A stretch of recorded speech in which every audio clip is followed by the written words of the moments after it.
على أشرف الأنبياء والمرسلين سيدنا محمد وعلى آله وصحبه أجمعين سبحانك لا علم لنا إلا ما علمتنا إنك أنت العليم الحكيم ولا حول ولا قوة إلا بالله العلي العظيم قال رب اشرح لي صدري ويسر لي أمري واحلل عقدة من لساني يفقهوا قولي قال الله تعالى في كتاب العزيز أعوذ بالله من الشيطان الرجيم لينفق ذو سعة من سعته ومن قدر عليه رزقه فلينفق مما آتاه الله لا يكلف الله نفسا إلا ما آتاها سيجعل الله بعد عسر يسرا صدق الله العظيم.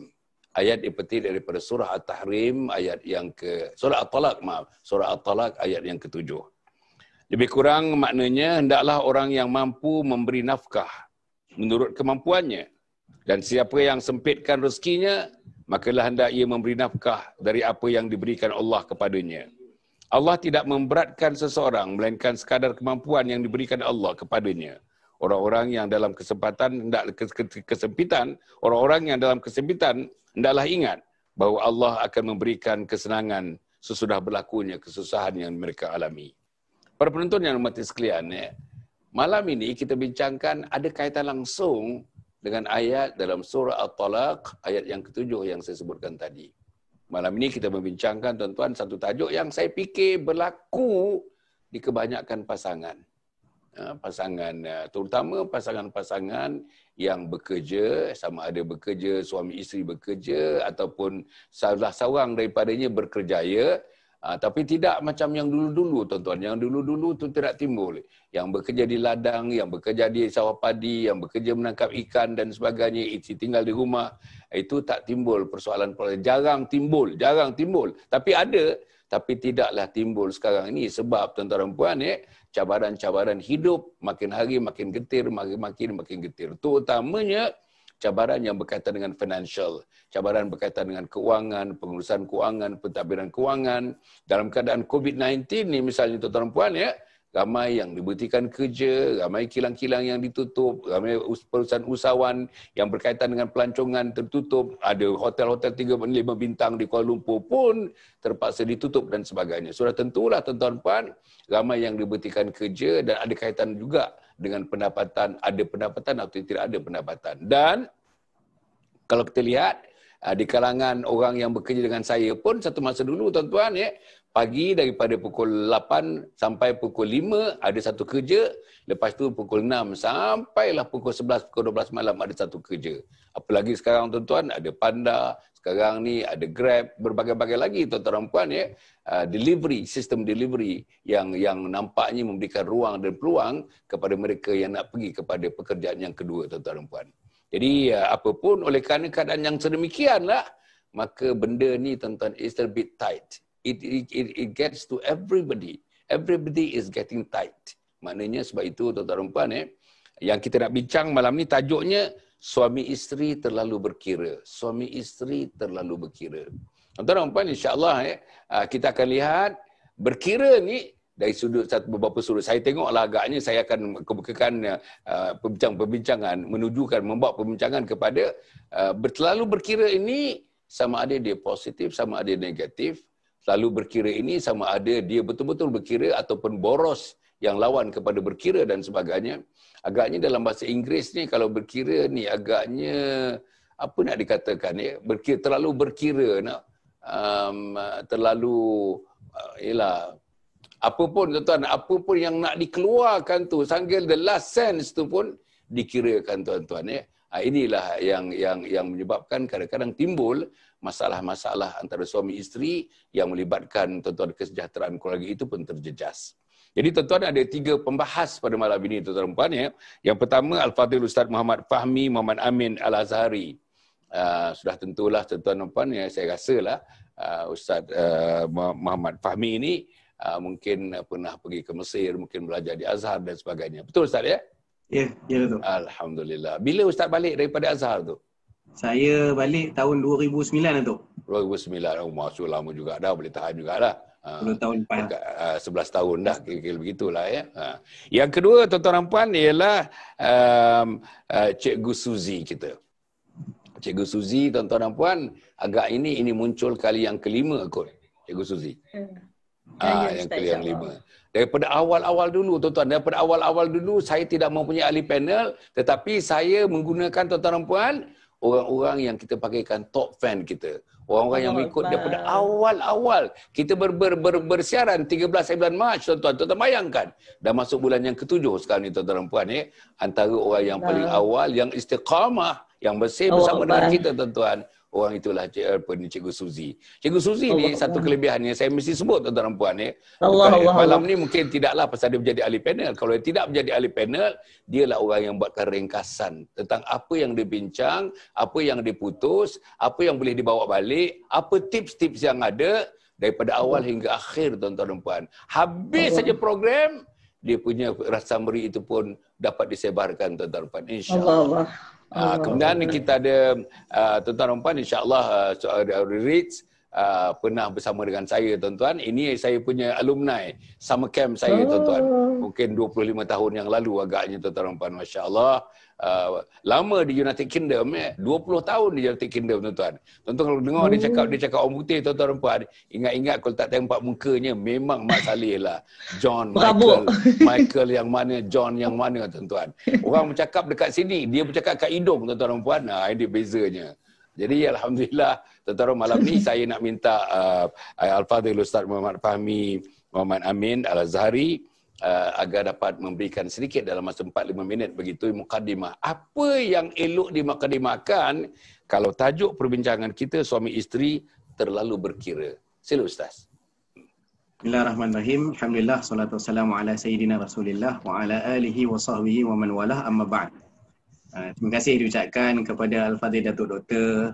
Muhammad Hassan Ali yang sama-sama pada malam ini. Terima kasih juga kerana sudi menjemput sama-sama untuk saya pertama kalilah sama-sama dengan Datuk dan juga sahabat-sahabat panel yang lain.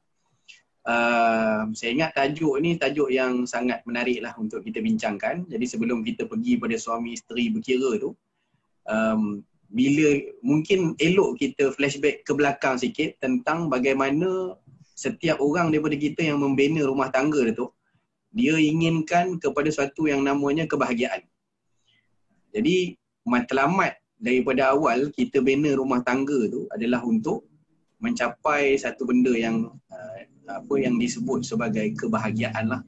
Dan ini Allah Ta'ala sebut sendiri dalam surah Rum, ayat yang ke-21, di mana Allah Ta'ala berfirman, wa min ayatihi an khalaqalakum min anfusikum azwajan litaskunu ilaiha wa ja'ala bainakum mawaddatan wa rahmah inna fi dzalika laayatin liqaumin yatafakkarun. Sadaqallahul azim.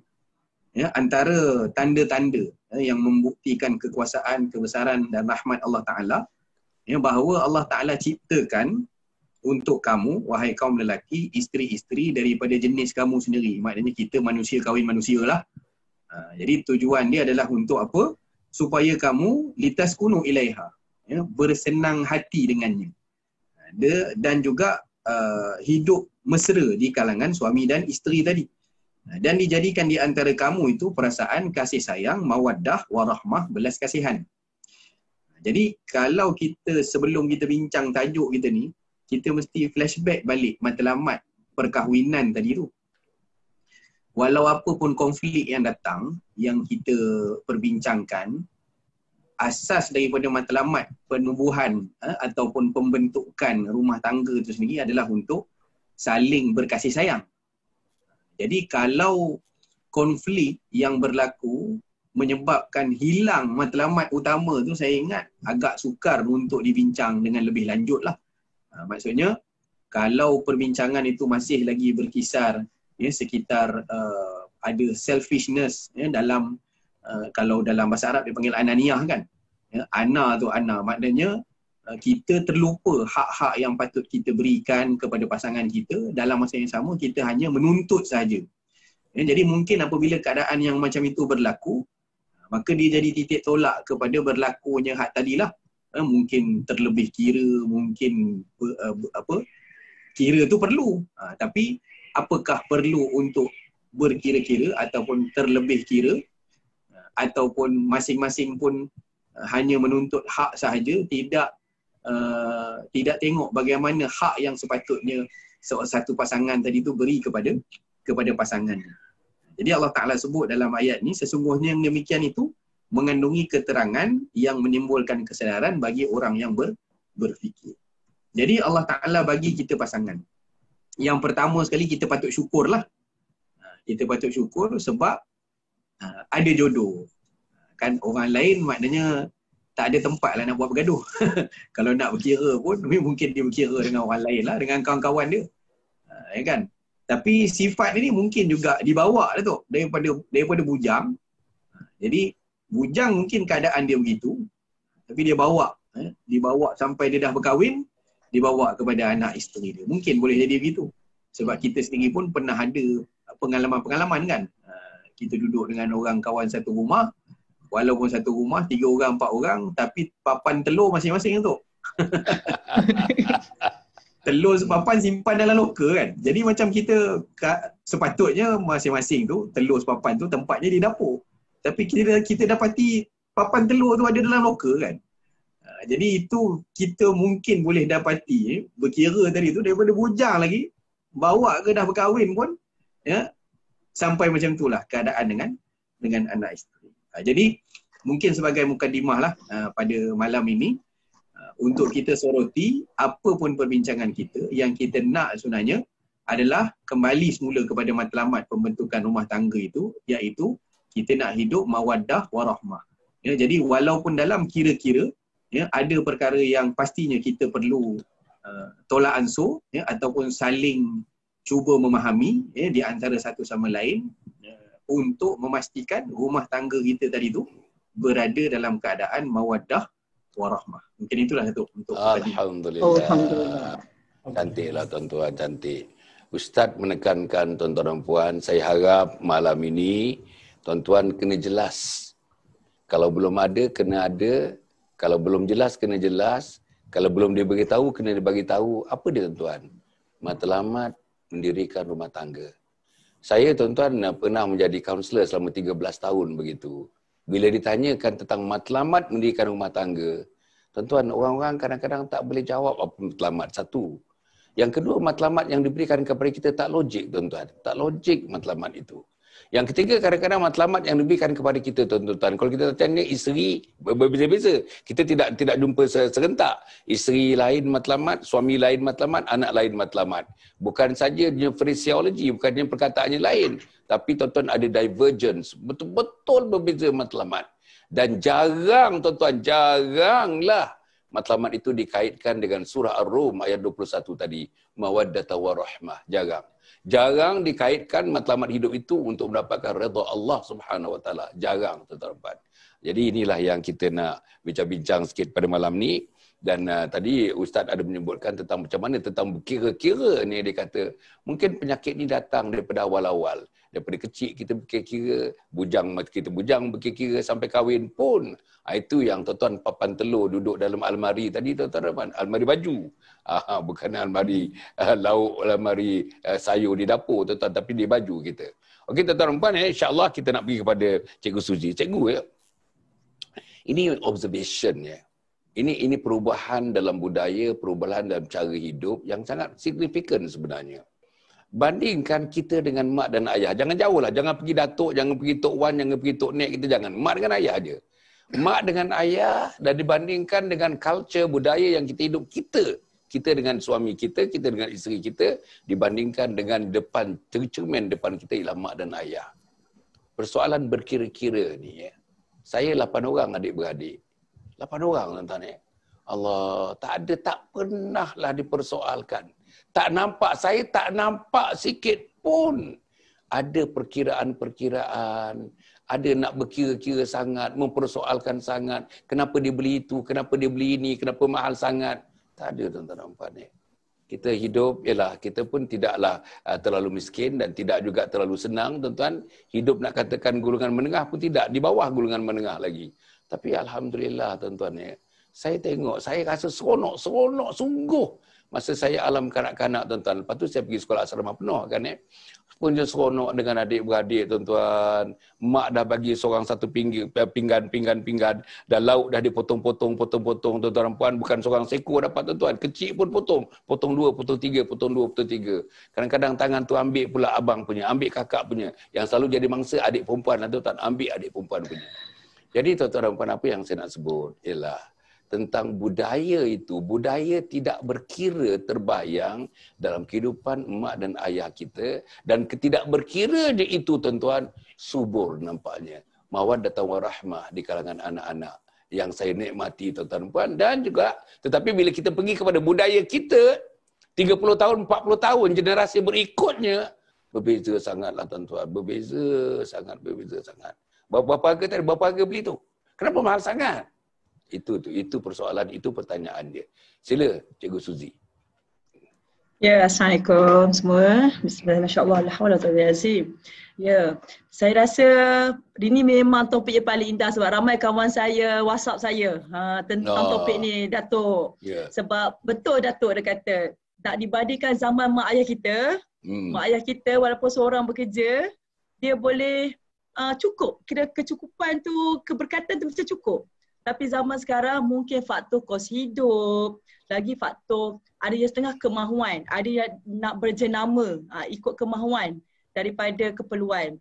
Di sini ini pengalaman saya dan kawan-kawan saya cerita, ya Datuk, sebab zaman sekarang macam beginilah, terutama macam zaman MCO. Ada suami kena berhentikan kerja, ada suami yang sakit menghadapkan isteri yang kena kerja sepenuhnya.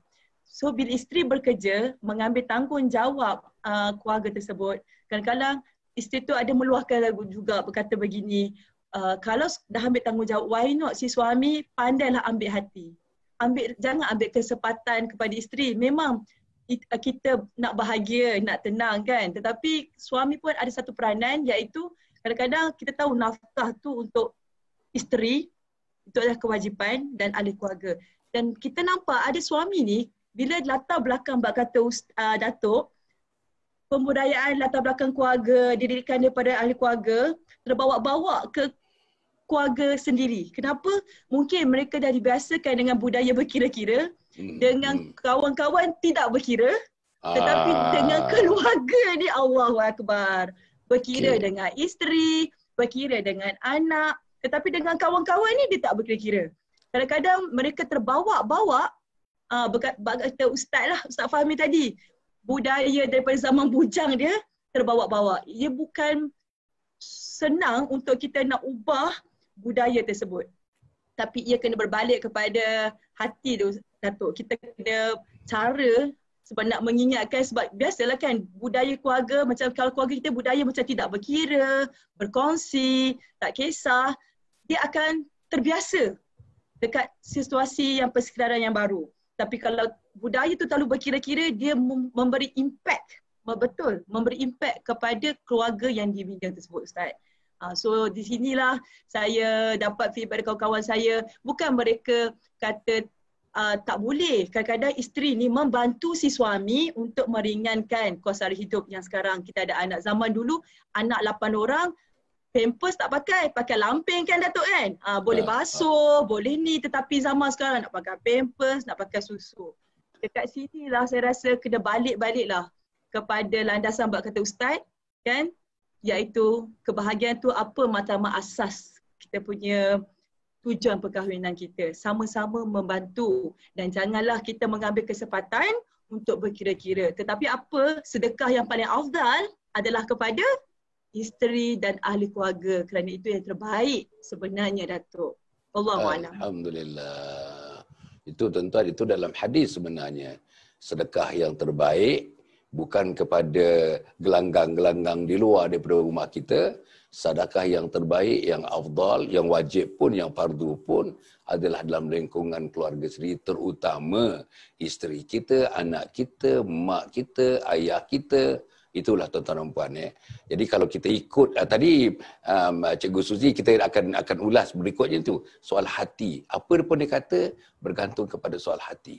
pembinaan hati. Kalau misalnya hati ni, katakanlah hatinya sudah dicerna menjadi isteri yang beriman, suami yang beriman, pertemuan antara dua keimanan ini, hasil perkiraan-perkiraan itu tak timbul lah, kira-kira semua tak timbul. Semuanya tuan-tuan dan puan kita segahkan. Kalau lebih pun kerana Allah, kalau kurang pun kerana Allah, tak cukup pun kerana Allah, cukup pun kerana Allah. Kita terima seadanya dengan sifat qanaah kita itu, insya-Allah. Okey, kita nak pergi kepada Riz. Riz, saya tadi kalau tengok daripada apa yang dimukadimahkan dan apa kata Cikgu Suzy tadi, saya nak pergi kepada Riz. Ini tentang tit for tat, tit for tat. Dia tengok oleh suaminya berkira, isteri pun, suami aku berkira sangat. Takkanlah aku nak melepaskannya begitu saja. Aku pun nak berkira sama. Kalau suami pula tengok isteri berkira, dahlah dia bekerja, dia berkira. Memanglah bukan afdalnya, bukan dia punya ikut obligasi dia. Duit yang dia bekerja itu untuk dinafkahkan kepada suami, kepada anak-anak, itu bukan dia, tuan-tuan dan puan. Dia hanya membantu saja. Tapi kerana dia berkira sangat tu, berkira sangat, menjeling aja dia. Kan kalau mak mentua datang pun menjeling aja. Berapa abang bagi mak mentua tu? Itu sampai berkira peringkat itu. Kadang-kadang isteri kita menyergah kita. Tadi mak balik tu abang bagi berapa ya? Tuan-tuan ni. Apa nak dipersoalkan? Dia bagi mak dia sendiri. Itu tanggungjawab dia, itu fardu kepada dia. Pasal dia berkira-kira sangat hingga melanggar peraturan-peraturan dan adab-adab dalam agama kita. Jadi macam mana tadi? Tit for tat, kerana suami berkira, menjadikan isteri berkira. Dan anak-anak pun dapat penyakit berkira-kira itu. Tuan-tuan tengoklah, budak-budak kecil pun, kalau dia tak pernah pegang dia punya toys. Tapi bila sepupu datang, itulah. Dia terekam toys dia, jangan pegang toys dia. Pasal dia dah berkira-kira, ini hak aku, ini hak aku, ini hak aku. Aku tak mau share hak aku ini. Ini macam mana? Riz, ya. Bismillahirrahmanirrahim. Terima kasih Datuk yang dikasihi, Datuk, para panel, cikgu, ustaz dan juga para pendengar semua. Alhamdulillah, Assalamualaikum warahmatullahi wabarakatuh. Alhamdulillah, sangat baik, sangat topik tersebut, sangat-sangat baik.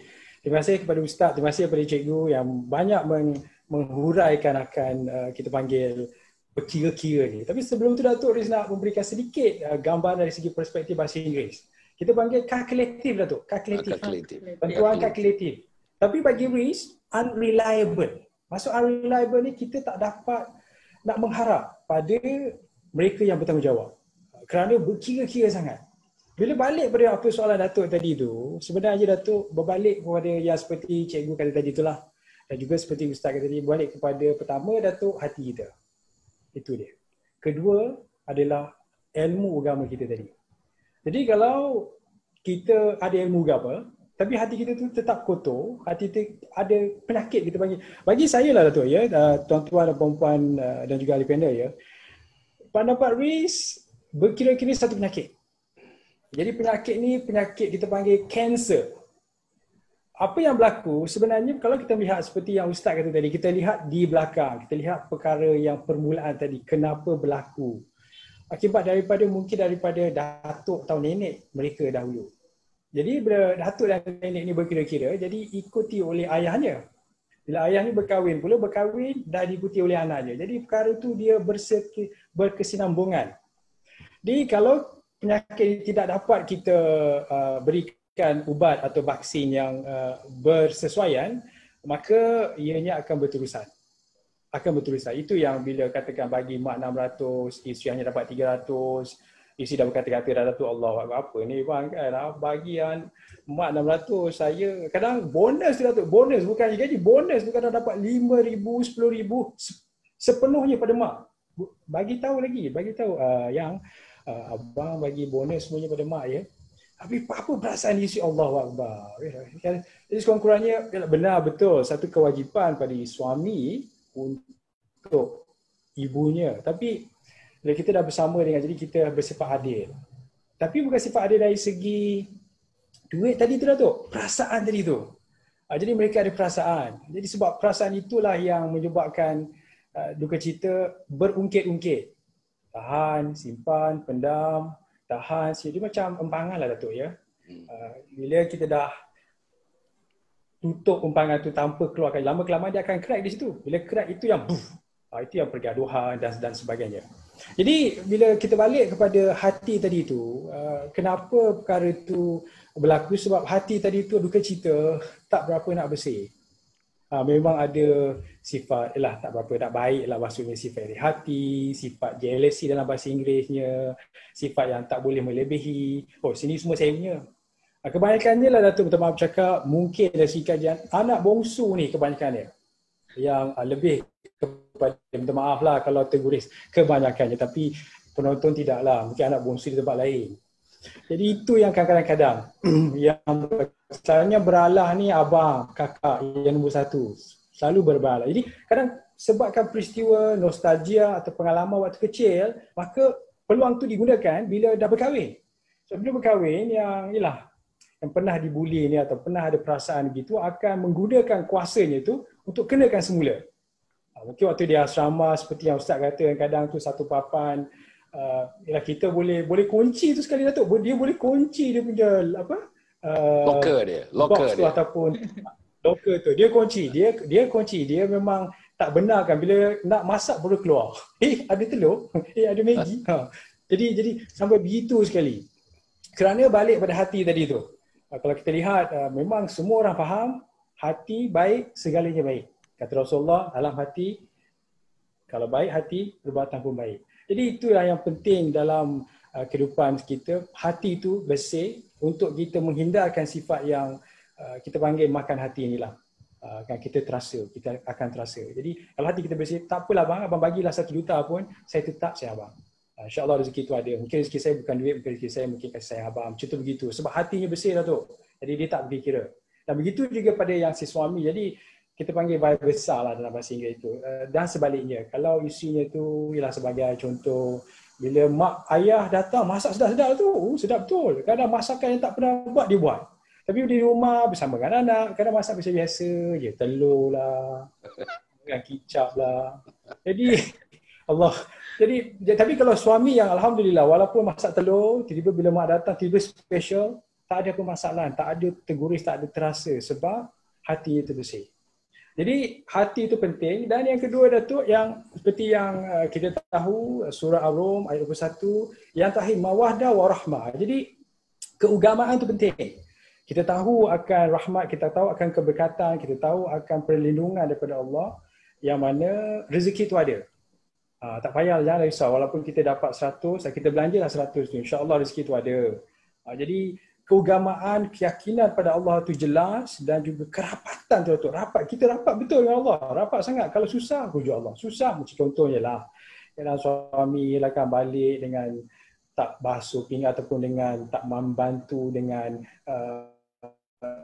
biarkan anak begitu. Saya kadang dah terasa juga isteri ni, kadang-kadang faham, di luar sana faham, memang terasa. Tapi bila kita ada Allah, kita mengadu Allah, ya Allah tolonglah, tak apa, insya-Allah bukalah hati, tak apa, biar berilah kekuatan pada saya untuk saya lebih kuat lagi, lebih kuat lagi untuk membuat kerja-kerja rumah walaupun suami saya tak buat. Sama juga begitu dengan suami, kadang suami pandai buat kerja rumah dah tu, bila balik tu dia lah yang masak, isteri duduk terbalik, isteri pula duduk tengok TV ataupun baca ataupun phone, jadi begitu. Jadi perkara itu menyebabkan kita akan lebih harmoni lah Datuk. Kalau kita ada keagamaan yang cukup, maksud di sisi agama itu kita rapat dengan Allah, kita mengadu dengan Allah itu. Jadi bila sebut pasal agama dia, kerapatan, jadi kita kena banyak berdoa Datuk. Tuan-tuan dan perempuan di luar sini, kita kena banyak berdoa. Doa bismillahirrahmanirrahim, ya Allah limpahkanlah kepada kami, kepada saya cinta dan cukupkanlah bagi kami dengan redha-Mu ya Allah. Jadilah kami sebagai suami isteri yang saling menyintai di kala dekat, saling menjaga keharmonian ataupun kehormatan diri kami di kala jauh. Jadi kita kena ungkapkan doa ni, saling menghibur di kala duka, saling mengingati di kala bahagia, saling mendoakan dalam kebahagiaan dan saling menyempurnakan dalam ibadah kepada-Mu ya Allah, ya Allah. Jadi kita banyakkan berdoa. Doa lah kadang ada suami lalu kan saja doa je kuat-kuat bagi suami tu dengar. Jadi dengan itu insya-Allah suami itu akan terdetik dan juga isteri. Jadi itulah setakat ini Datuk, harap bermanfaat. Terima kasih. Okey, alhamdulillah. Apa pun tuan-tuan, bertiga-tiga ni dia pergi juga kepada agama tuan-tuan. Apa pun kepada agama. Sebab itu tuan-tuan, asas perkahwinan dah berpuluh-puluh kali dah kita dengar dalam program ni tuan-tuan, pilihlah bakal isteri itu yang tuan-tuan apa? Yang cantik, yang rupawan, yang ada keturunannya bagus, yang ada kedudukan ekonominya baik dan yang ada agama.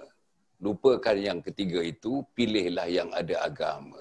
Kalau itu, tuan-tuan, kalau itu asasnya, saya rasa kuranglah. Tak ada friction, tak ada kata orang masam-masam muka, mak mertua duduk rumah kita 3 hari, masam muka, tuan-tuan.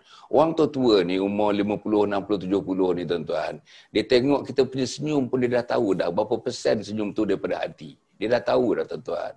Dia tengok kita gelak. Gelak tu daripada mana? Gelak hanya bibir saja ke atau gelak tu cuitan daripada hati? Boleh faham tuan-tuan dan puan. Tak payah pergi belajar psikologi jauh-jauh, tak payah tuan-tuan. Psikologi hidup kita ni sudah cukup untuk mengukur anak ke, menantu ke, isteri ke, suami ke, siapa ke, tuan-tuan, dari segi keikhlasan, kejujuran kita. Okey, kita nak pergi sekarang kepada pusingan yang kedua. Pergi kepada Al-Fadhil Ustaz, Ustaz Fahmi ni. Ustaz, ya, dari segi saya nak betul-betul dari segi agama ni, betul-betul dari segi agama. Memang kita dah sentuh di sana di sini, kita dah sentuh surah Ar-Rum ayat 21 pun kita dah sentuh. Tapi dari segi agamanya Ustaz, ya, tentang tanggungjawab, terutama tanggungjawab untuk nafkah ni. Ini nafkah ni, cerita nafkah ni, menyediakan rumah itu sebagai daripada nafkah, makanan sebagai daripada nafkah, pakaian sebagai daripada nafkah, perubatan sebagai daripada nafkah, transport nafkah, seluruhnya itu adalah nafkah. Ustaz, cuba Ustaz terangkan betul-betul, ya, tanggungjawab suami, tanggungjawab isteri yang bekerja dan isteri yang tidak bekerja. Apa pandangan Islam tentang itu? Supaya kita dapat pegang, tuan-tuan. Saya tengok tuan-tuan, soalan-soalan yang ditanyakan, tuan-tuan, ya, dalam Tanyalah Ustaz, dalam program-program yang khusus tentang membincangkan tajuk ini. Saya nampak banyak, tuan-tuan, ditanyakan. Mungkin saja ditanyakan kerana nak ditanyakan. Tapi saya nampak banyak yang kurang faham. Bila kurang faham, tuan-tuan dan puan, tentang hal agama, tentang fundamental agama ini, tuan-tuan, timbullah masalah-masalah yang disebut, masalah-masalah yang digambarkan oleh Cikgu Suzy tadi, dan Ustaz sendiri pun sudah menggambarkan masalah yang timbul kalau tidak ada mawaddah warahmah itu. Macam mana Ustaz? Baik, bismillahirrahmanirrahim. Terima kasih Fadil Datuk untuk dan juga kepada panel kita, Cikgu dan juga Cik Riz. Sangat menarik. Sebelum saya respon kepada soalan yang ditimbulkan oleh Al-Fadhil Datuk, suka saya ambil balik apa yang disebut oleh Cikgu dan juga Cik Riz sebentar tadi berkenaan dengan memberi, ya, ataupun yang kita sebut berkira tadi. Sebenarnya dalam saya ingat mungkin dalam psikologi juga, sebenarnya orang salah tafsirkan perkataan ataupun hakikat kepada bahagia tu. Sebenarnya bahagia adalah pada memberi. Dan sebenarnya bahagia tu adalah kebahagiaan yang sebenar adalah apabila kita melihat orang bahagia. Sebenarnya itulah yang paling bahagia, iaitu membahagiakan. Tapi kadang-kadang kita lupa hak tu. Sebab kalau kita tengok antara sifat Allah juga yang kita sebut, sampai 2 kali disebut dalam surah Fatihah. Yang pertama pada Bismillahirrahmanirrahim, disebut sifat Ar-Rahman dan juga Ar-Rahim. Yang kedua diulang sekali lagi, lepas Alhamdulillahirrabbilalamin, sekali lagi disebut Ar-Rahmanir-Rahim. Ya, dan Rahman itu apa dia? Rahman itu adalah menyayangi, ya, mengasihi. Dan kalau kita tengok dalam kitab-kitab lama, kitab-kitab lama akan terjemahkan Ar-Rahman itu sebagai Tuhan yang Maha Boros. Jadi Tuhan yang Maha Boros. Jadi boros ni sebenarnya satu istilah yang kita biasa dengar. Boros tu apa? Boros ni orang yang kalau kita duduk dengan dia, kita untung. Jadi maksud boros adalah, kan tak berkira kan? Kalau kawan kita yang jenis boros ni, kita ikut dia, diajak pergi pavilion, dia kata, kau nak beli apa, kau beli semua aku bayar. Banyak mana ni? Banyak mana pun tak apa, aku boleh bayar. Ambil lah apa benda yang kau nak ambil. Jadi ini kalau kita duduk dengan orang boros. Jadi kalau Allah itu maha boros, kenapa? Sebab sebenarnya hasil daripada sifat Ar-Rahman itu yang nak di-highlightkan, iaitu sifat Ar-Rahman Allah tidak berkira-kira, sehingga hamba-hamba dia makhluk-makhluknya yang syirik kepadanya pun dibagi udara. Allah. Kan maknanya tak pernah kita dengar orang yang syirik tak sembah Allah tiba-tiba sesak nafas sangkut dia kan. Nafas tetap, bahkan kadang-kadang harta lebih daripada orang Islam lagi.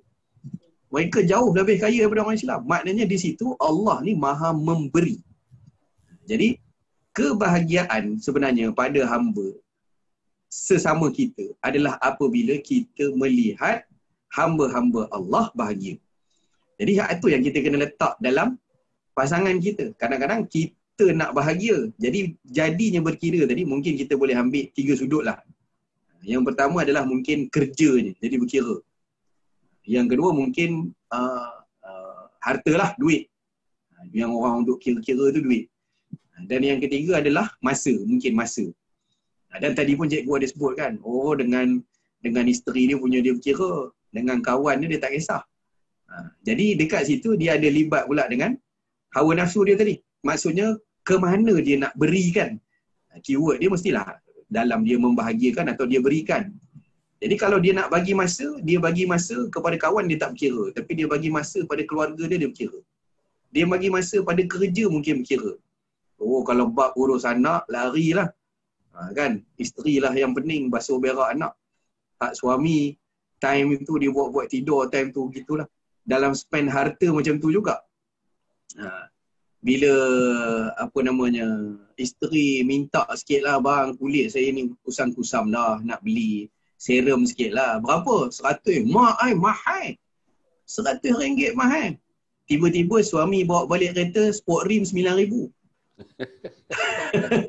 Hak yang isteri tadi, hak nak beli cuci muka sikit lah, 100. Dia kata mahal. Suami spending pada benda yang dia nak. Jadi akhirnya kita akan tahu bahawa orang dia berkira tu sebenarnya ada nafsu dia juga di situ. Jadi kalau nafsu tadi tidak dikawal, sebab nafsu ni dia la ammaratun bisu, dia akan menghala kepada yang buruk.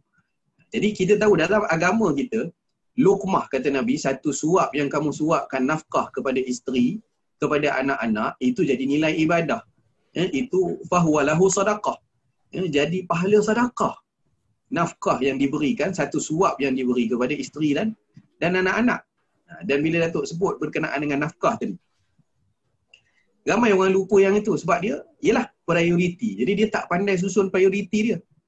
Mana yang penting untuk keluarga, mana yang ikut kepada nafsu dia. Sport rim 9,000 dengan jaga kepentingan isteri dan juga anak-anak, tentu suatu perkara yang berbeza. Jadi sebenarnya nafkah kita boleh simpulkan 5. Dan tanggungjawab ini duduk pada suami lah. Isteri tadi atas dasar ihsan dia kerana nak membahagiakan suami, maka dia bantu. Itu dasar asal. Dasar asal dia, suami yang kena sediakan nafkah ini. Makanan, pakaian, tempat tinggal. 3 yang zahir. Kemudian 2 yang batin. Kasih sayang, dan juga kasih sayang termasuk perhatian, dan juga ilmu. Ini ramai lupa. Pendidikan kepada isteri. Dia lupa nak bagi. Perhatian itu kasih sayang lah. Maksudnya isteri itu tak boleh dibiar macam tunggul saja. Dalam hadis Nabi pun ada sahabat yang tak tidur malam ibadah kan. Nabi marah. Nabi kata kalau kamu nak kira orang bertakwa, aku paling takwa daripada kamu. Tapi aku tidur malam juga. Aku bagi pada isteri aku akan hak dia juga. Dia perlu digauli, dia perlu diberikan kasih sayang. Jadi Nabi kata kalau kamu nak rasa kamu soleh sangat, aku lebih takwa daripada kamu. Tapi aku malam tidur dengan isteri aku. Maknanya diberikan perhatian, diberikan kasih sayang. Dan diberikan ilmu. Yang ini yang susah. Ramai orang dia abaikan bab itu. Ini suami kena sediakan 5 ni. Makanan, pakaian, tempat tinggal, kasih sayang ataupun perhatian dan juga ilmu. Yang ini penting. Ilmu terutama ilmu agama lah. Dan suami kalau tak mampu nak bagi ilmu agama, suami kena lepaskan isteri untuk mengaji agama. Maksud lepaskan bukan diceraikan. Maksud lepaskan adalah dia kena bagi mengaji agama. Bagi handphone, suruh dengar majlis ataupun live Datuk Dr. Hassan Ali. Kan? Jadi isteri tadi ada peluang dia dapat mendalami ilmu agama walaupun suami saya ni tak tahu apa-apa, saya jahil, saya tak berhenti tapi awak pergi mengaji. Dia bagi ruang kepada isteri tadi untuk mendalami ilmu. Okey, itu satu. Yang kedua, isteri yang bekerja tadi. Isteri yang bekerja sebenarnya dasar asal dia bukan kewajipan dia. Tapi sebab apa? Sebab nak balik pada mawaddah warahmah tadi. Dia tengok suami dia. Jadi dia tak berkira, saya ni kalau ikutkan penat bang, anak saya urus. Di rumah saya lah ketua kepada harta abang yang saya uruskan. Kemudian saya pun ada mak bapak yang saya nak urus. Mak bapak abang lagi saya urus juga. Jadi macam-macam benda saya urus. Tapi saya kesian tengok abang cari duit sorang-sorang. Dan kita tengok pun ekonomi kita tak berapa nak baik. Jadi saya menawarkan diri, saya bantu abang, saya bekerja. Suami tadi bagi izin bekerja, tapi duit tetap isteri punya. Yang itu kita kena faham. Dia tak berlaku bila suami tu izin, duit awak jadi duit saya. Dan tentulah kalau suami duit saya. Kan duit awak duit saya, itu tak jadi. Tapi itu berlaku pada isteri. Maksudnya isteri, duit suami adalah duit dia. Maksudnya nafkah. Tapi duit yang diberi izin suami tadi pergi bekerja, sebenarnya milik isteri. Isteri nak spend pada mak ayah dia, terpulang. Dia nak pergi sedekah, terpulang. Itu hak milik dia.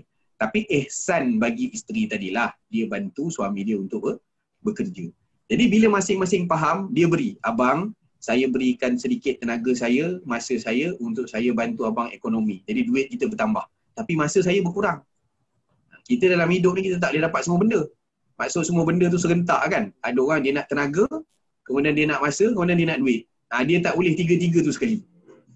Kalau dia banyak tenaga dan juga banyak masa, dia tak ada duit. Waktu muda-muda lah. Kan? Bila dah tua, bila banyak duit, kemudian banyak masa, tenaga pula tak ada. Kan? Jadi dia akan ada yang kurang. Maka bila ada yang kurang tu, kita kena tasamuh banyak. Tasamuh tu apa? Tolak ansur. Bila tolak ansur, tengok. Yang penting dalam hati kita tu, first kita letak, saya nak memberi sebanyak mungkin. Jadi bila memberi sebanyak mungkin, kita akan tengok pasangan kita. Awak dah penat bekerja nampaknya. Tak apalah, saya tengok mana lubang kosong. Nampaknya anak-anak waktu ni saya boleh jaga. Tak apa, waktu awak bekerja ni saya ambil, saya jaga anak. Ataupun saya tengok abang bukan jenis yang duduk dengan budak-budak. Abang duduk keluar cari kerja, cari duit. Abang bawa ekonomi balik ke rumah. Tak apa abang, abang beri kepercayaan pada saya, rumah saya jaga. Anak-anak saya bagi pendidikan. Jadi bertasamuh, tolak ansur. Tengok mana yang lubang kosong, itulah namanya keluarga yang saling melengkapi. Yang saya ingat, cukup setakat ni dulu Datuk. Untuk Alhamdulillah. Jelas tuan-tuan, saya apa yang ditekankan Ustaz Fahmi tadi sangat-sangat jelas tuan-tuan. Tugas suami, peranan suami, di mana suami dalam hal menyediakan nafkah. Di mana pula isteri tuan-tuan, dalam keadaan yang moden sekarang ni, suami pun ke universiti, isteri pun ke universiti, kadang-kadang isteri itu performanya, prestasi lebih baik daripada suami, bila bekerja agaknya tempat dia lebih tinggi daripada suami. Sebab itu tuan-tuan puan timbul keadaan. Kadang-kadang suami pun mengintai-ngintai, suami pun mengharap-harap tuan-tuan puan apa yang didapat kepada isteri itu supaya pulangannya bukan saja kepada keluarga tetapi sebagai individu pulangannya suami pun tak share kelebihan yang ada kepada isteri. Akhirnya timbullah masalah. Masalah akan timbul tuan-tuan. Ini hak aku, aku bekerja. Aku dah dengar ustaz kata, aku punya duit. Aku hanya boleh membantu atas dasar ihsan saja untuk keluarga mawaddah warahmah. Tapi abang tak boleh demand, abang. Jadi tuan-tuan kalau kita dah jelas itu, jelas agama. Sebab itu ilmu tadi sangat penting. Ustaz tadi menyebut tuan-tuan ada 5 tu tadi ya. Tugas seorang suami, makanan, pakaian, tempat tinggal, yang non fizikal, kasih sayang, non fizikal lagi ilmu. Masya-Allah tuan-tuan. Kalau ini beres, tak timbul lah soal tak timbul. Tak timbul soal menjengah tengok. Dia bercakap dengan mak mertua, dia cakap dengan mak dia sendiri menjengah kita tengok. Ngintai-ngintai pula dalam bilik, ngintai-ngintai kita tengok. Apa dia buat? Macam mana suami dia melayan mak dia? Macam mana suami dia ajak mak dia pergi shopping? Dia ngintai tuan-tuan dan puan ni. Dia pergi dengan mak dia cari shopping. Aku tak dibawanya. Apa dia nak beli tu? Apa nak dibeli je tu? Oh, dia nak beli untuk adik iparnya nak kahwin. Oh, lagilah. Mak bawa suami aku ni memang diketuknya suami aku ni. Tuan-tuan.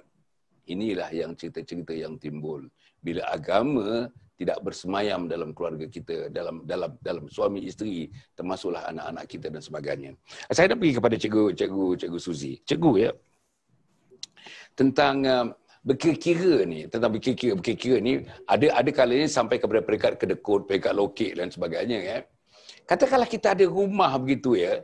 Katakanlah Pak Ngah, Pak Long, Pak Ngah, Pak Lang, Pak Uda dan sebagainya sampailah Mak Long, Mak Ngah dan sebagainya ya. Tetapi ada seorang dua orang tu. Hari raya pun anak-anak saudara tak pergi. Kenduri dia pun orang kampung tu, imam tu macam terpaksa je nak pergi. Pasal apa tuan-tuan? Pasal berkira sangat dia. Orang lain budak-budak datang hari raya, bagilah RM1. Dia tu daripada dulu, daripada duit dulu 10 dia kahwin sampai sekarang, 20 sen tu lah.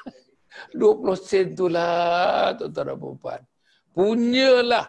Dia punya duit ni, value duit tuan-tuan, 10 tahun dulu sampai sekarang ni, value duit sudah meningkat. Naik meningkat, menurun pun meningkat. Tapi dia sama je tuan-tuan. 20 sen tu lah. Itulah dia punya modal dia. Jadi tuan-tuan dan puan, akhirnya timbul yang namanya stigmatization, the stigma. Orang ni memang pelukik. Orang ni berkira sangat. Aku pun tak, akhirnya orang yang berkira dia tuan, tak banyak kawan tuan, tak banyak kawan. Di rumah pun tak banyak kawan. Isteri pun tak ada berkawan dengan dia. Anak pun tak ada berkawan dengan dia. Jiran pun tak ada berkawan dengan dia. Akhirnya inilah yang berlaku tuan-tuan. Nasib orang yang berkira-kira. Tapi dalam keadaannya macam itu. Tapi kalau kita faham kenapa dia berkira, kalau kita faham latar belakang kerja dia, kalau kita faham dia menyabung nyawa untuk mendapatkan nafkah, sepinggan nasi, sayur, lauk untuk anak-anak pada hari itu, baru kita nampak kenapa perkiraan itu berlaku dalam sejarah hidup dia itu. Jadi Cikgu Suzy, yang saya nak tanyakan ialah soal macam mana kesan daripada berkira-kira itu dalam masyarakat. Rasanya kesan tu masyarakat kena faham kenapa dia berkira, jangan kita label dia dan jangan kita stigma-kan dia sampai begitu. Ini saya rasa tidak bagus dan mungkin tidak bagus dari segi agamanya juga. Macam mana Cikgu Suzy? Ya, Datuk. Bismillahirrahmanirrahim. Ini realiti ni, saya rasa memang berlaku Datuk. Cuma saya nak beri contoh diri saya sendiri. Saya berbalik pada Ustaz kata, lagi banyak kita memberi, kita melihat orang bahagia, hati kita lebih bahagia. Allah. Itu saya sangat setuju. Saya jujur kerana Allah, saya kata, sebelum ni kita mungkin kurang memberi, tetapi bila lagi banyak memberi, kita lihat orang tu bahagia gembira, kita bahagia dan kita pun nak membahagiakan keluarga kita. Paling yang saya terharu 3 minggu lepas, ada seorang guru, dia ada memaklumkan kepada saya, ini perkongsian lah, sebab bila kita dah belajar sedikit, saya pun masih belajar agama, kita kan menerapkan ilmu agama, masih belajar, dan dia seorang guru buat satu quote kepada saya, dia kata, saya satu benda saya belajar pada Cikgu Suzy, apa dia? Saya sampai tengok duk memberi, cukup ke gaji? Sampai begitu. Saya kata, ya ke? Dan dia agak tersentuh, dia kata, ada kami simpan duit lah kan, simpan duit sebab mungkin nak bayar road tax ke, main orang kata dia kutu lah. Dan ada seorang guru ni dipanggil mak kutu lah, simpan kan. Dan dia terdengar saya ada bagi sesuatu. Ya Datuk, sebab saya start pada saya nak memberi tu, saya beritahu kat ibu kutu tu, ini adalah hadiah daripada saya. Dan cikgu tu sangat terkejut. Dan dia dengar kenapa tak terfikir begitu. Dan dia mengakui sebelum ni dia sangat kedekut.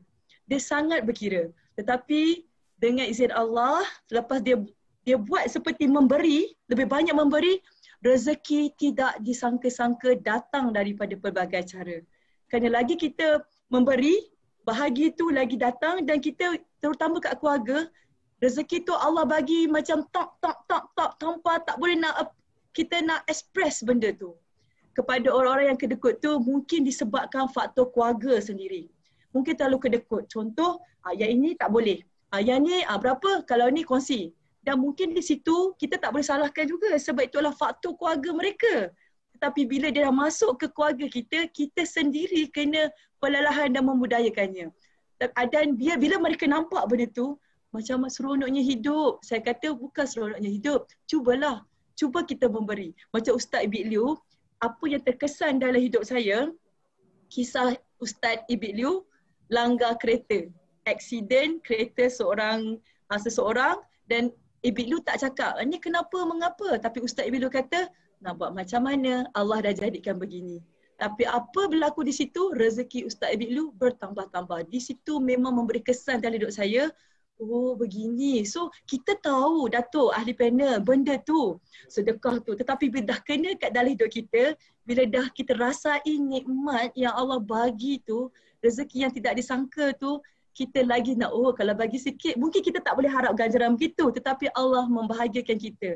Bila kita membahagiakan orang, Allah datang rezeki dan membahagiakan kita tanpa rezeki yang disangka-sangka lah Datuk.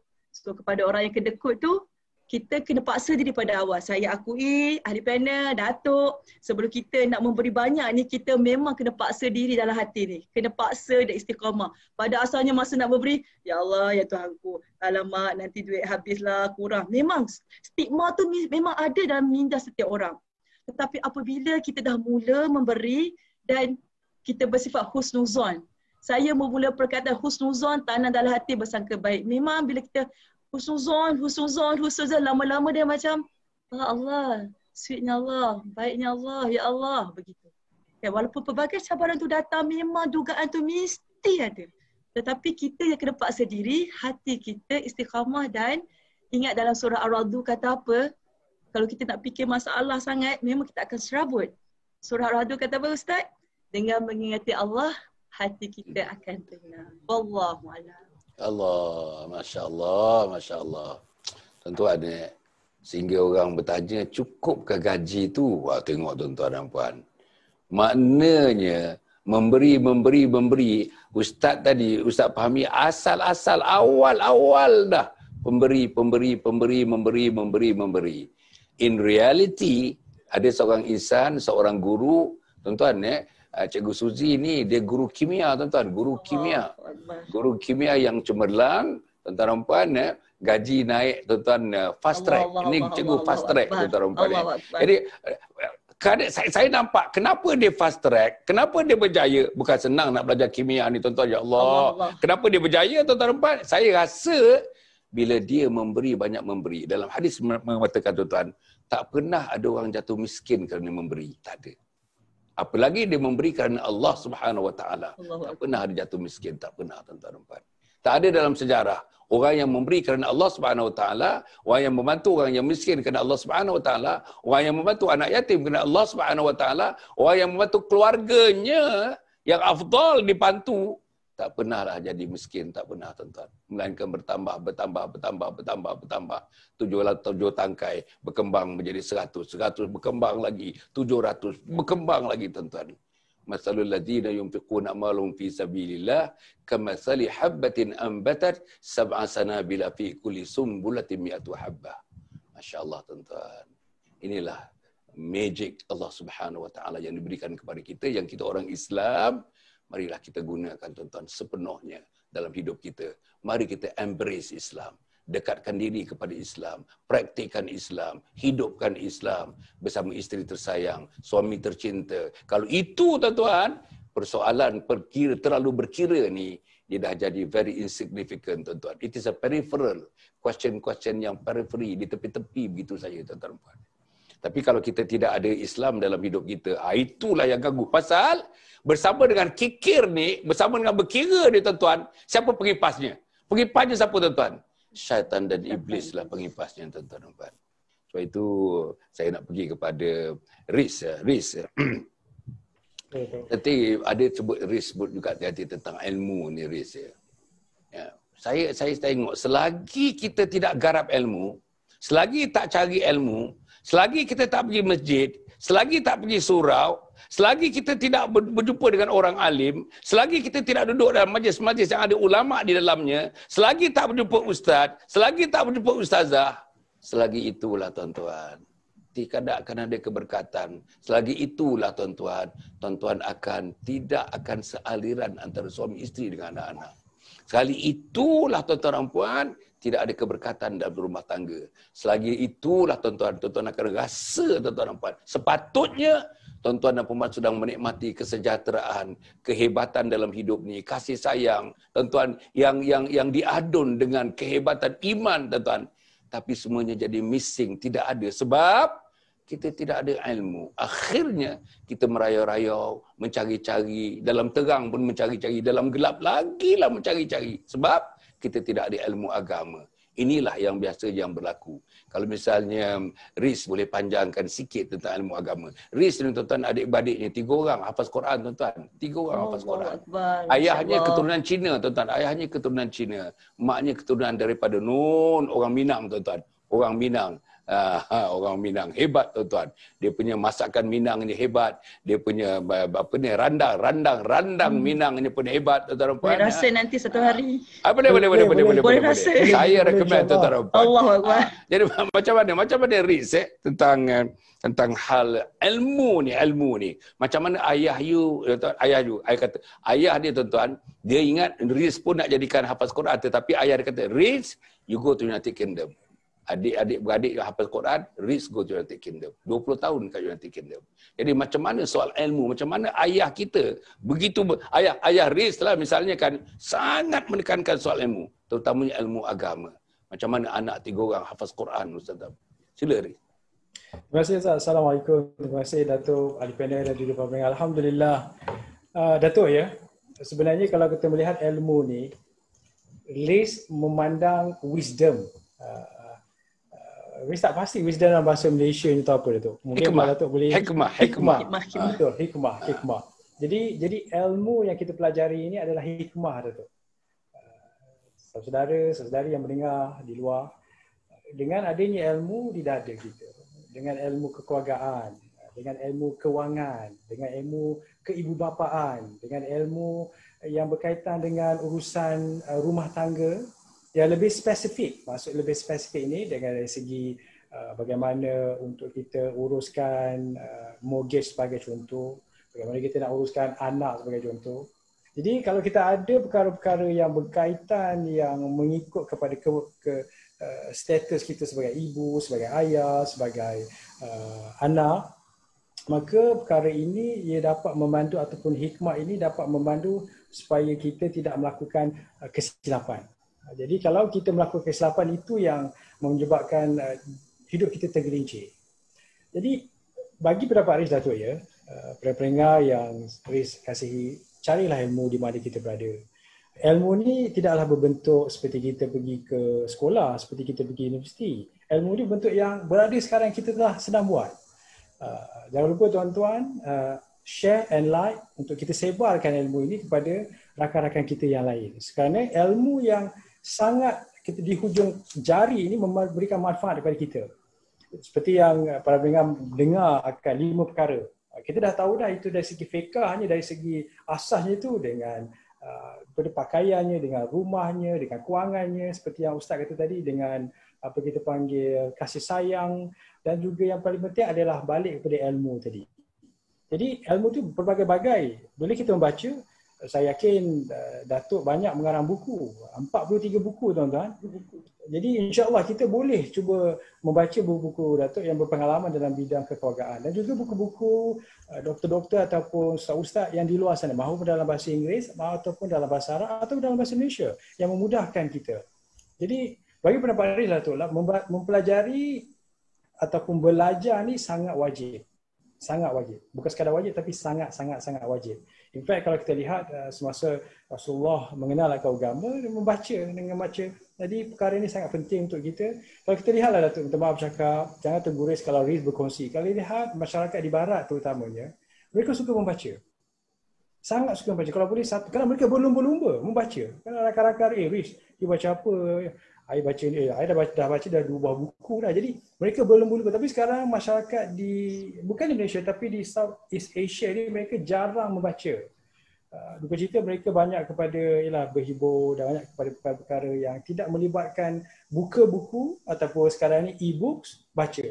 Dan mereka tidak meletakkan goal ataupun matlamat, okey, dalam 1 bulan berapa buku saya habis. Dalam 1 bulan berapa banyak buku yang perlu saya baca dan buku apa yang perlu saya baca. Jadi kalau kita ada sifat suka membaca ni Datuk, ianya sebab kita melihat kepada Prophet Muhammad itu, sebab hidup kita tak ada yang lain, Prophet Muhammad. Full stop. Bottom line, measurement, Prophet Muhammad. Sekali lagi ni, Prophet Muhammad. Prophet Muhammad. Itu saja.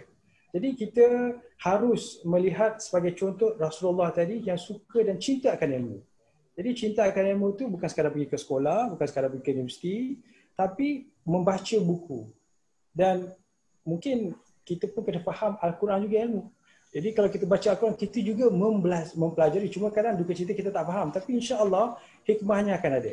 Jadi pertama sekali, hendaklah kita membaca. Kedua, kita seringlah mendengar, tuan-tuan. Jadi mendengar ni lah seperti yang kata tadi, dengan radionya, dengan live Facebooknya. Dan juga of course kita pergi ke masjid. Dengan masjid pun alhamdulillah sekarang ni dah boleh dah. Kita dah boleh, tapi ada penjarakan sosial. Jadi situ pun duduk saja dengar. Tuan-tuan Riz suka berkongsi ya, waktu di UK Riz ayah angkat Riz tu orang Arab. Jadi Riz ni tak pandai sangat baca bahasa Arab. Tapi sebabkan majlis ilmu tu, jadi bila Baba mengajar, Riz mendengar. Kadang tak faham satu apa pun. Tapi tak macam mana, ianya lama kelamaan dah ada satu kefahaman. Jadi hikmah tadi itulah yang mana Riz dapat dan dapat dilaksanakan mengikut ilmu yang telah dipelajari. Kalau ilmu kewangan. Jadi mendengar sangat-sangat perlu. Jadi kita membaca, mendengar. Dan yang terakhir sekali tuan-tuan dan perempuan yang di luar sana adalah cinta. Kita kena cinta dengan ilmu ni. Kalau berlumba-lumba lagi tu, tak boleh. Kalau majlis ilmu je, macam tu je majlis. Kalau jom kita pergi kedai kopi, tak apa. InsyaAllah nantilah. Tapi jom kita pergi masjid, let's go. Macam tu, let's go. Kan? Tak ada, let's go. Jom kita pergi ke majlis Datuk Hazrat, let's go. Jom kita pergi ke majlis. Jadi perasaan tu begitu. Let's go, tak ada.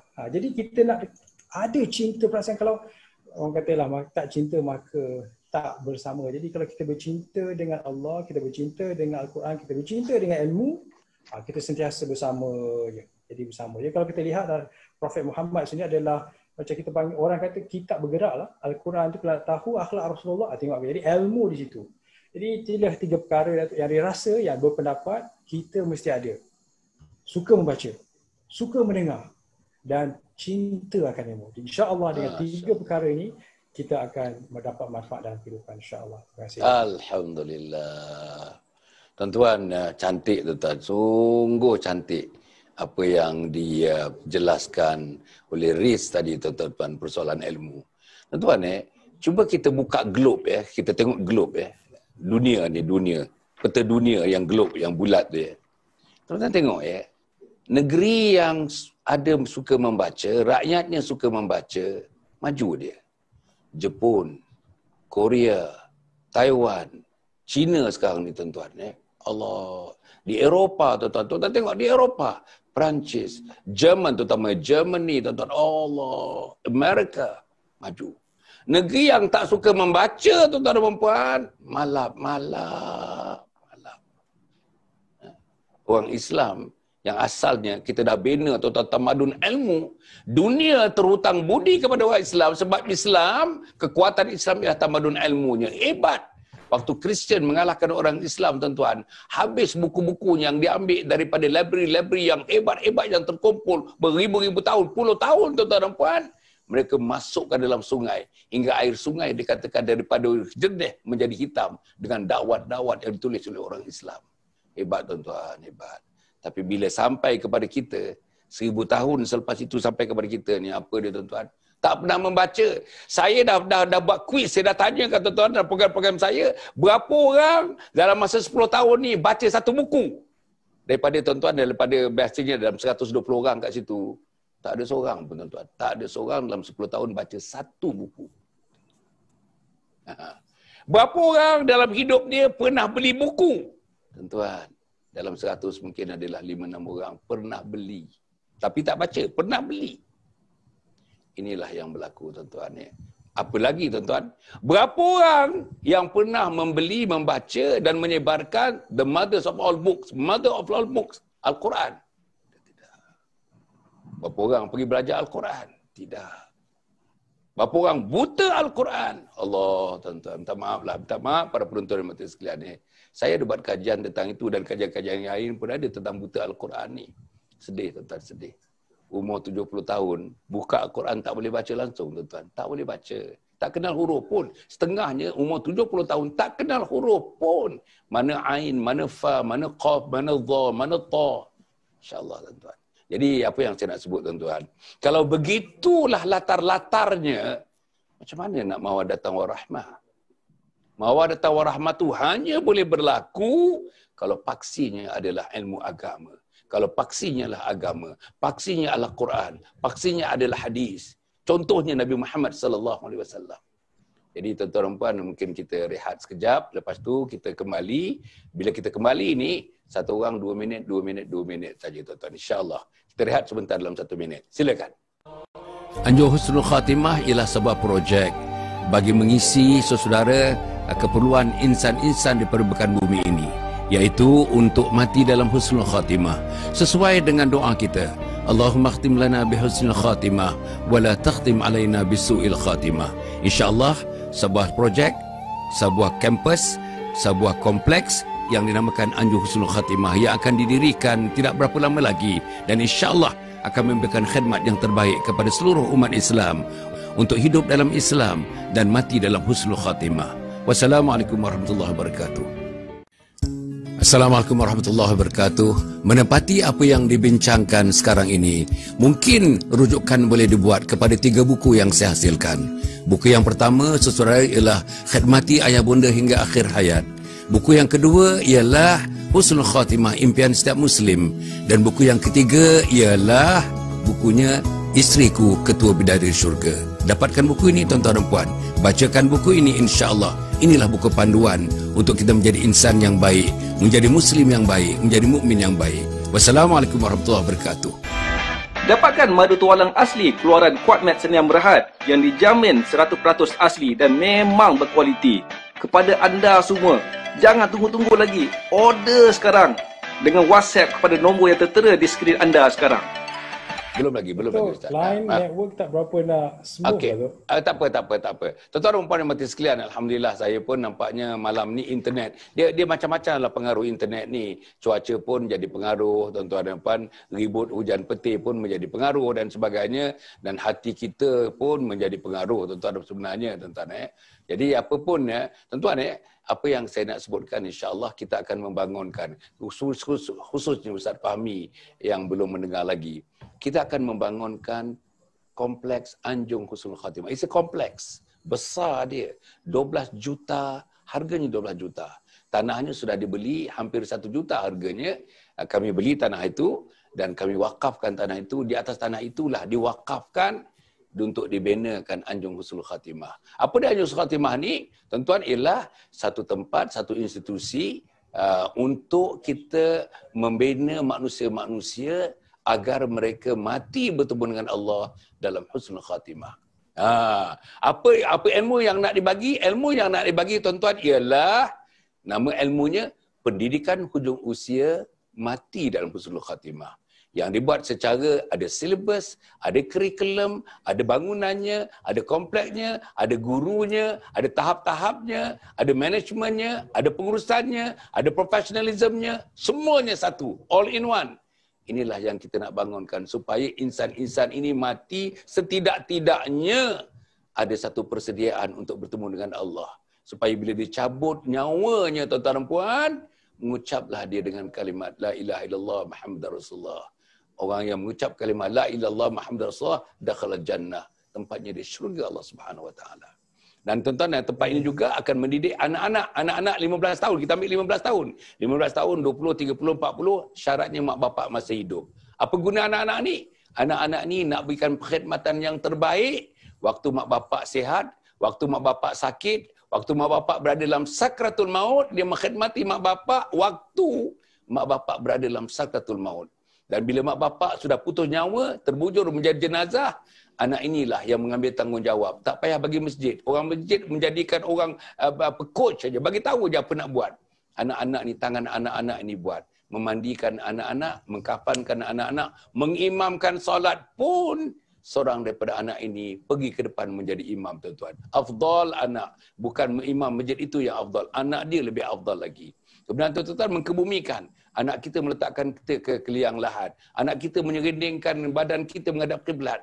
anak kita yang mengkambus bersama dengan penggali kubur, anak kita mentalkinkan, anak kita yang mendoakan. Dan modul yang terakhir Ustaz, di semua dalam modul, all in modules. Anak-anak tadi ada 4 modul, each module running for 3 days and 2 nights. Kita sediakan tuan-tuan kemudahan-kemudahan untuk dia tinggal, kemudahan makan minumnya, kemudahan rehatnya, ada gimnasiumnya, yang laki-laki ada gimnasium, yang perempuan ada gimnasium. Seluruhnya tuan-tuan berbentuk dalam 3-star hotel. Perkhidmatannya perkhidmatan 3-star hotel untuk yang miskin, free of charge. Free of charge tuan-tuan. 3-star hotel, 3-star dining, 3-star F&B, atau ada 3-star dia punya apa, ilmu yang diberi, 3-star biliknya, semuanya tuan-tuan. Tetapi kita nak bagi mereka yang terbaik. Al-Islamu ya'lu wa la yu'la alaih. Islam itu tinggi dan tak ada yang boleh menyaingi ketinggian Islam. Sebab itulah tuan-tuan, inilah tempatnya. Tempat awalnya, tempat akhirnya, nak putus nyawa pun inilah tempat kita nak belajar untuk bertemu dengan Allah Subhanahu Wa Taala. Dan dikatakan tuan-tuan satu-satunya dalam dunia. Satu-satunya di Asia, mungkin satu-satunya di Malaysia. Inilah yang kita nak bangunkan tuan-tuan. Jadi kita mengharapkan tuan-tuan dan puan bantulah. Macam mana sumber dananya? Sumber dananya daripada 7 sumber. Pertama tuan-tuan, wakaf. Untuk bangunan, untuk tanah wakaf. Yang kedua zakat. Yang ketiga infak. Yang keempat sedekah. Yang kelima fidyah. Yang keenam amal jariah. Yang ketujuh fi sabilillah. Tak ada satu pun untuk keuntungan. Not even a single cent. Targetnya untuk keuntungan tuan-tuan. Seluruhnya. Kami seluruhnya tuan-tuan. Dan teman-teman seluruhnya. Mari kita infakkan apa yang kita ada tuan-tuan. Satu batu bata pun satu batu bata lah. Supaya satu batu bata itu menjadi tempat tuan-tuan memijakkan kaki memasuki syurga Allah Subhanahu Wa Taala. Amin. Amin. Inilah yang sedang kita buat tuan-tuan dan puan. Jadi apa yang saya fikirkan pun itulah dia. Yang nombor 2 tuan-tuan dan puan, insya-Allah malam ni saya nak bagi tahu kita yang Yayasan Sabaha ni sedang mengusahakan ini akan berlaku secara bulanan. It is a monthly affair. Apa dia tuan-tuan? Namanya ialah Wacana Qurrata Ayun. Wacana Qurrata Ayun.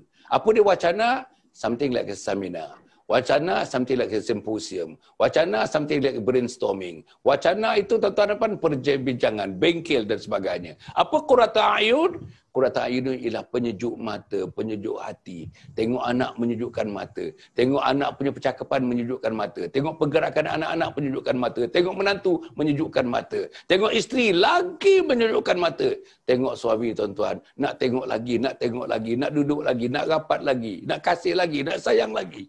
Pasal sejuknya mata tuan-tuan. Itulah namanya Wacana Qurrata Ayun. Yang pertama ni tuan-tuan dalam siri bulanan ni bermula pada 3 hari bulan Oktober, hari Sabtu. Dan programnya selama 3,5 jam, mula pukul 9 sampai pukul 12.30 tengah hari. 9, 12.30 tengah hari. Apa yang kita nak bincang? Yang kita nak bincang ialah tuan-tuan program parenting, keibubapaan, ilmu keibubapaan. Ujung titik 2 tuan-tuan, jangan menyesal kemudian. Apa menyesal? Tak didik anak akan menyesal. Tak didik isteri akan menyesal. Tak didik suami akan menyesal. Tak ada agama sebagai tapaknya akan menyesal. Jadi tuan-tuan, program Wacana Qurrata Ayun ni insya-Allah kita akan adakan pada 3 hari bulan Oktober. Dia minta tuan-tuan dibuat secara online, live online. Tuan-tuan tak perlu datang ke Kuala Lumpur, tak perlu datang ke di mana-mana dewan, di mana-mana hotel untuk mengadakan program ini. Tuan-tuan di rumah, yang di Jitra tinggal di Jitra, yang di Kuching masih di Kuching tuan-tuan, kita bersiaran secara online menggunakan sistem internet kita insya-Allah. Jadi inilah tuan-tuan, saya harap tuan-tuan dapat tengok malam ni tuan-tuan, malam ni kalau tuan-tuan tengok ada 2 perkara. Satu, dalam live ni dia ada komen tuan-tuan, ada komen dekat situ. Tuan-tuan klik komen tu, dia akan keluar dia punya link. Link itu membolehkan tuan-tuan mendaftar. Dan program ini tuan-tuan tidak ada yuran profesional, tidak ada yuran pengendalian. Yang ada ialah sumbangan untuk diberikan kepada Anjung Husnul Khatimah. Jadi maknanya mendapatkan ilmu pun mendapatkan ilmu, beramal pun beramal tuan-tuan. Insya-Allah segala-galanya untuk insan, untuk umat Muhammad mati dalam Husnul Khatimah tuan-tuan dan puan. Jadi saya harap tuan-tuan call kita, tuan-tuan terus pakai link itu. Dan satu lagi tuan-tuan dan puan, selain daripada itu, tuan-tuan tengok dalam ada posternya. Posternya memang di atas. Kita dah pin up poster tu dekat situ. Jadi tuan-tuan tengok dekat situ, see more, ada SEEMORE, see more. Tuan-tuan tengok tu, browse through tuan-tuan, tuan-tuan tengok sampailah kepada link di bawahnya itu, bolehlah mendaftar tuan-tuan insya-Allah. Jadi kita harap tuan-tuan seluruh Malaysia dan di luar Malaysia pun satu dunia boleh mengikuti seminar ini ataupun wacana ini tuan-tuan. Mari kita sama-sama. Dan bulanan. Bulan ini tajuknya parenting, bulan berikutnya ada tajuknya, bulan berikut ada tajuknya, bulan berikut ada tajuknya. Sampai 1 tahun tuan-tuan, 12 bulan itu kita ada the full compendium of the knowledge of parenting tuan-tuan yang sangat penting dalam kehidupan kita ini insya-Allah. Jadi tuan-tuan jangan lupa tuan-tuan pergilah kepada kita punya Facebook untuk mendapatkan tuan-tuan maklumat lanjut tentang itu insya-Allah. Jadi tuan-tuan kita akan teruskan Yang akhir ni 2 minit. Saya minta maaf lah saya panjangkan sikit tadi kerana Ustaz Fahmi baru pertama kali tuan-tuan Jadi saya elok. Sebab nanti saya akan kepada semua teman-teman tuan-tuan saya dah berikan sebenarnya. Ada FAQ-nya, soal jawab mengenai Anjung Husnul Khatimah, ada 22 soalan, 22 jawapan. Baca itu tuan-tuan akan dapat nadanya, tuan akan dapat rohnya, tuan-tuan akan dapat apa cerita sebenarnya untuk kita membina kompleks Anjung Husnul Khatimah itu. InsyaAllah. Yang akhirnya tuan-tuan dan puan soal saya nak pergi juga tentang membina hati ni tuan-tuan. Nak bina hati ni. Boleh tak, saya nak tanya Ustaz ni, saya nak tanya Ustaz Fahmi. Boleh tak Ustaz, kita nak buat mawaddatun warahmah, kata kita sembahyang maghrib, isyak tak sembahyang, subuh tak sembahyang. Boleh tak Ustaz? Boleh tak Ustaz kita dapat mawaddatun warahmah, nak dapatkan bahagia, suami faham kita, isteri faham kita, senyum sepanjang hari, senyum sepanjang masa, berkasih sayang atas nama Allah Subhanahu Wa Taala. Boleh tak kita mendapatkan mawaddatun warahmah yang paksinya adalah agama? Kalau misalnya tuan-tuan, tadi kita tak ajar anak kita agama, kita tak tunjuk contoh kepada isteri kita agama, isteri kita masih tak tutup aurat lagi tuan-tuan, anak-anak kita masih tak tutup aurat, kita sendiri pun. Tadi tuan-tuan semalam saya keluar, saya tengok, ya Allah, orang laki-laki umur 40 tahun, 50 tahun pakai seluar pendek lagi tuan-tuan. Pakai seluar pendek, saya tengok isteri menantunya pakai tudung, agak menantulah, pakai tudung. Tapi bapa mentua pakai seluar pendek tuan-tuan. Macam mana ni? Inilah yang kita nak tengok tuan-tuan. Ini mungkin, minta maaf saya nak sebut. Tuan-tuan marah kat saya pun tuan-tuan marahlah. Saya redalah tuan-tuan marah, jangan Allah marah kepada kita tuan-tuan dan puan. Tapi inilah yang perkara yang perlu kita fikirkan untuk kita mendapat mawaddatun warahmah. Dalam konteks ini, dalam konteks kita bicarakan tentang suami isteri berkira-kira sangat. Kenapa hati kita, jiwa kita, perasaan kita terlalu berkira soal agama? Terlalu berkira nak pergi masjid, terlalu berkira nak pergi surau, terlalu berkira nak berjumpa alim ulama. Kenapa jadi begitu Ustaz? Sila Ustaz. Ya, terima kasih Fadil Datuk untuk penutup kita, ramuan penutup kita lah insya-Allah. Berkenaan dengan apa yang Datuk sebutkan, sebenarnya itu juga jadi satu ujian lah insya-Allah. Ujian bagi hamba-hamba Allah. Kadang-kadang kita tengok dua sudut lah. Sudut yang pertama, ada orang yang diuji oleh Allah Ta'ala, agamanya bagus. Maksudnya solatnya dijaga, mungkin ahli masjid, orang pun panggil ahli masjid apa semua kan. Jaga semayang jemaahnya tu 5 waktu masya-Allah di masjid. Ya, tapi balik pukul isteri.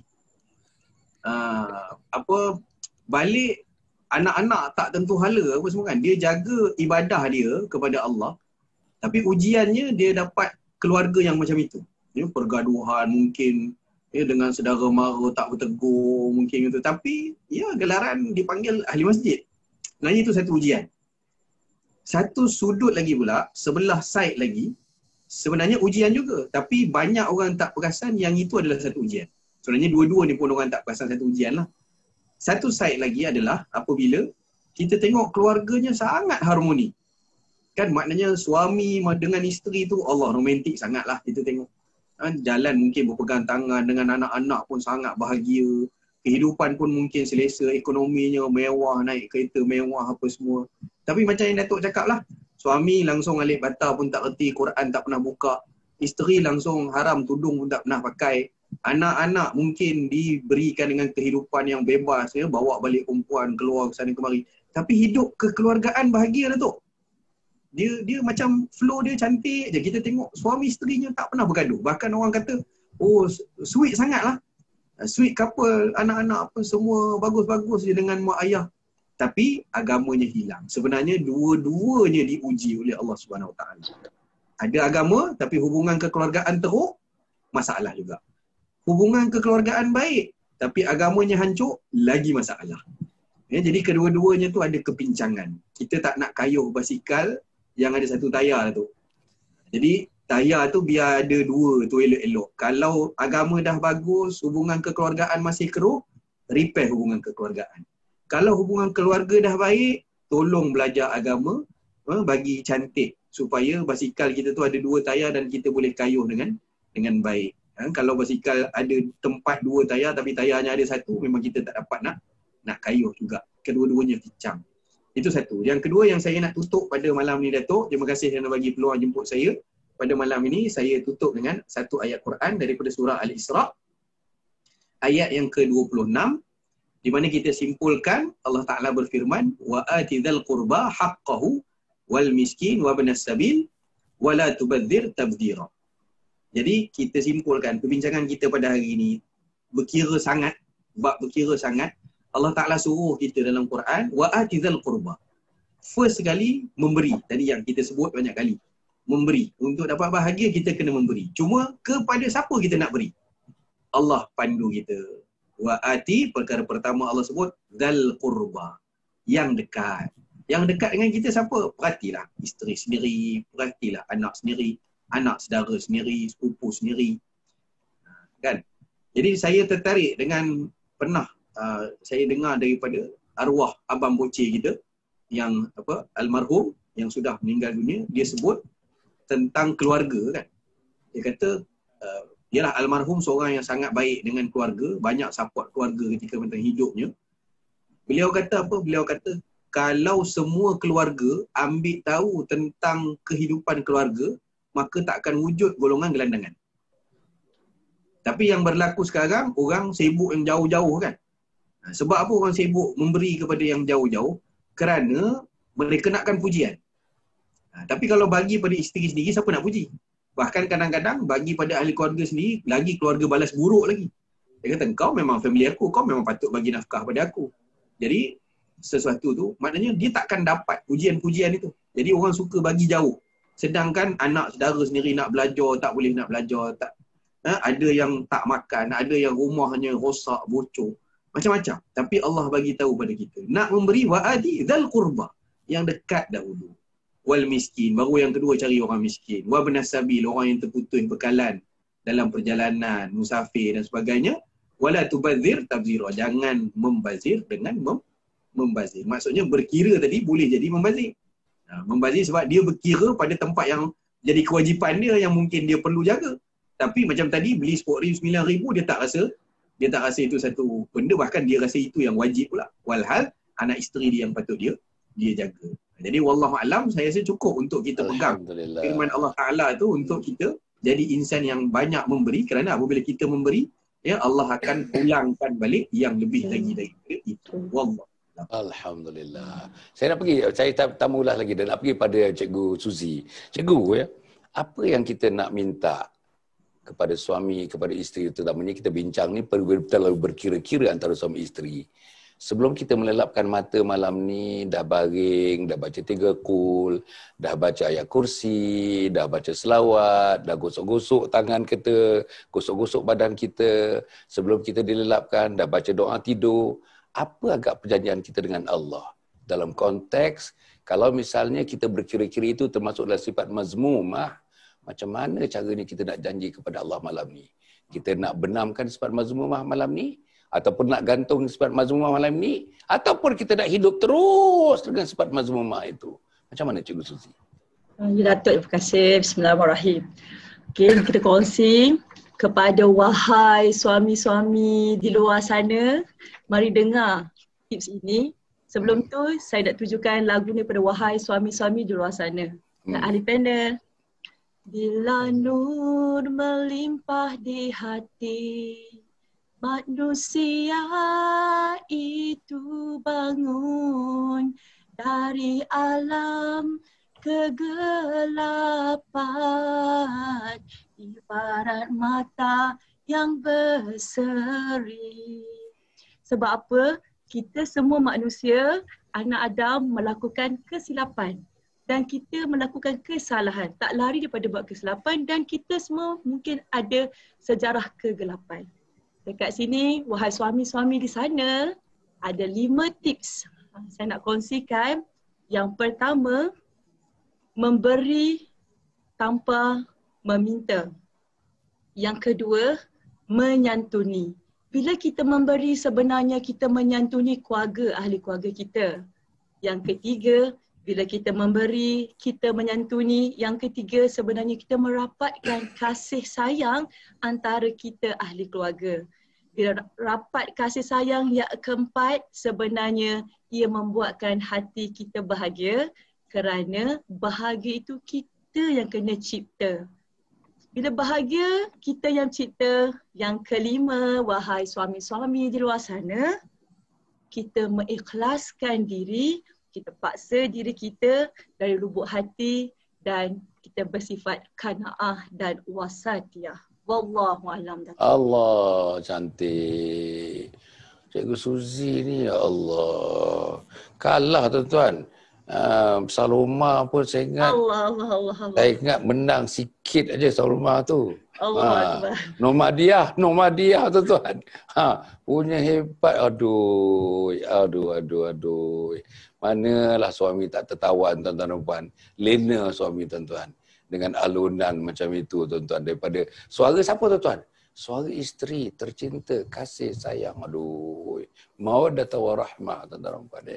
Jadi inilah itu pesan dia tadi tuan-tuan, dengan lagunya dan dengan berapa kali disebut wahai suami. Kita nak sebut pula wahai isteri selepas ini tuan-tuan dan puan. Jadi Riz agaknya yang akhir ini Riz dalam masa 2 minit ni agaknya ialah untuk kita meneruskan kehidupan ni tuan-tuan. Apa pun nyawa kita, kehidupan kita mesti diteruskan. Tapi saya nak sebut, nak teruskan macam mana? Alurnya alur yang mana kita nak pergi?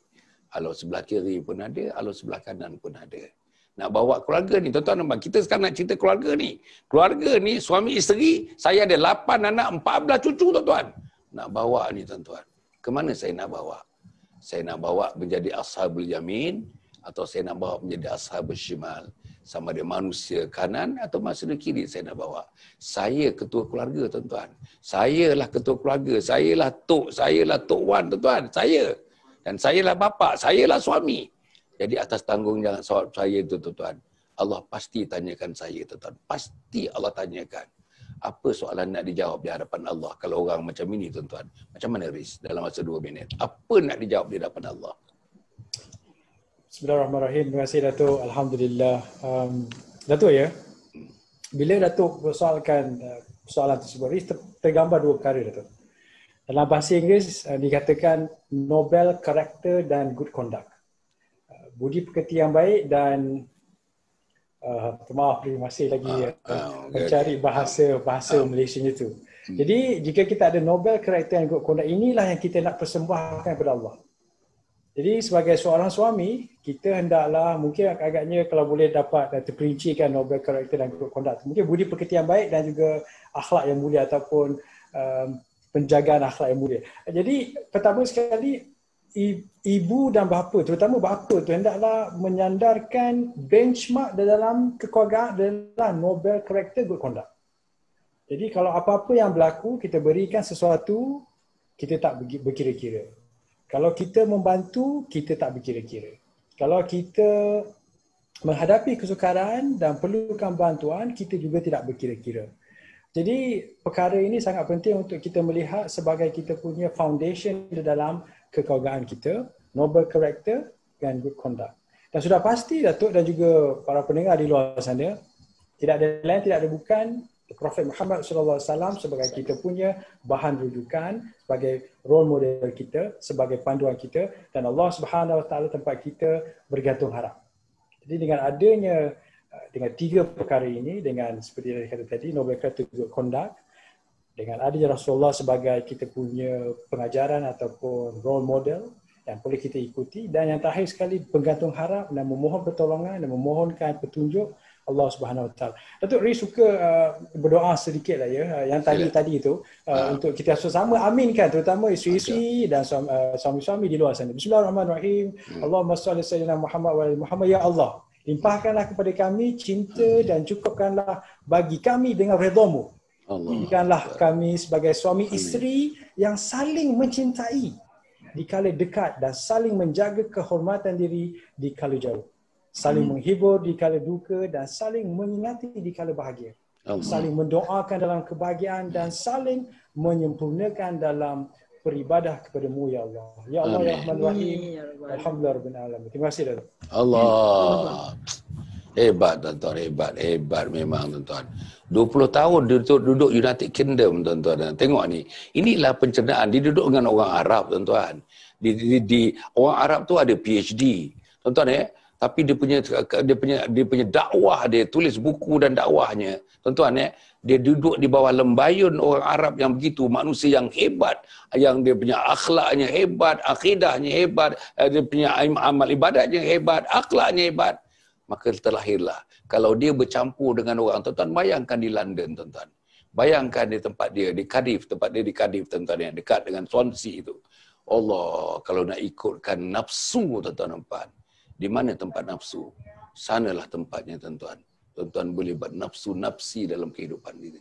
Tapi dia, tuan-tuan, di bawah lambunan bayung Allah Subhanahu Wa Taala. Nampak akhlaknya, tuan-tuan. Inilah akhlak. Inilah yang kita hendak. Inilah, tuan-tuan. Inilah insan yang kita hendak. Dan inilah insan yang boleh berbicara.